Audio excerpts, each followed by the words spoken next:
In the bitter silence before dawn, a raven flies over snow-covered mountains.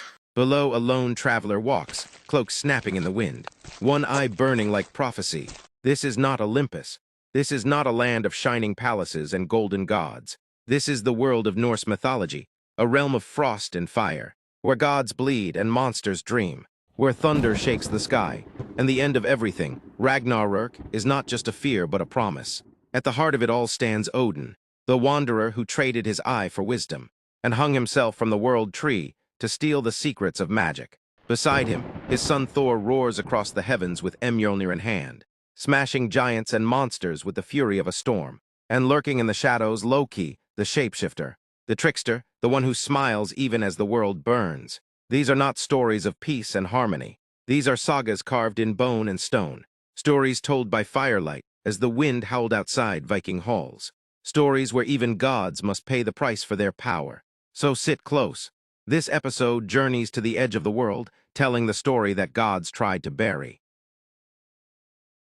The wind howled through the ash branches of Yggdrasil, the great world tree, as a figure hung motionless from its limbs. He had just one eye and was pierced by a spear. For 9 nights Odin dangled there, no food, no water, no whisper from the gods, only the creaking of bark and the pull of gravity. No god had ever done this before, but Odin wasn't like the others. He wanted knowledge, not just thrones and glory, the kind of knowledge that whispers in runes and lives in the silence between words. On the 9th night, just before the first light broke over the 9 realms, the tree answered. The runes revealed themselves not with a thunderclap, but with a flicker of truth only the desperate can see. He fell to the roots, breathless but alive. He had died and returned, and with him, the secret of magic were no secret anymore.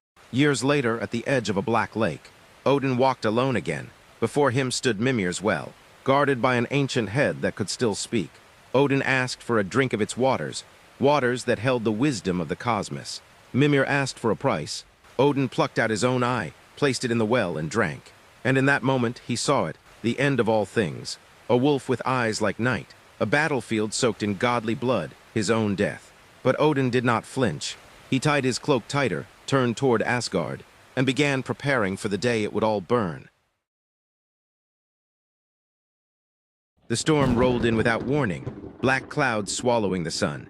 Thunder cracking like the sky itself was splitting in rage. And from that storm he came. Thor, god of thunder, red-haired, iron-eyed and wrapped in fury. He had the hammer Mjolnir in his fist. The hammer was short-handled, but it was heavier than mountains. It didn't just shatter bones, it shattered realms. This time, the giants had crossed a line. They'd stormed the walls of Asgard in the dead of night, believing Thor was far away, deep in Midgard, feasting with mortals. They were wrong.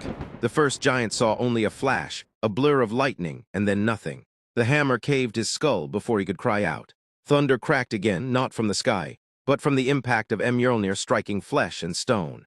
Thor moved like a storm given legs, laughing and roaring relentlessly. His goat-drawn chariot screeched across the skies, sparks flying from the wheels. With every blow, he sent another enemy flying through the air, broken and howling. But Thor was not just rage. Later in the quiet, he sat at the edge of a cliff, Mjolnir across his lap, watching the stars shimmer over the sea. A child approached him, frightened and lost. Thor bent low, whispered a joke, and handed the boy a glowing ember to keep him warm. Because for all his fury, Thor was never cruel. He fought not for glory, but for the safety of the realms, for Asgard, for Midgard, for the fragile hope that chaos could be held at bay just one day longer. And he knew it would not last forever. At Ragnarok, the world-ending war, he would face the Midgard serpent, Jormungandr, the beast that coils around the earth. The two were destined to kill each other, and Thor, he smiled when he heard it, because if the end must come, he would meet it standing, with lightning in his blood and fire in his heart. They say fire cannot be trusted. It dances, it deceives. It warms your hands, then burns your home to ash.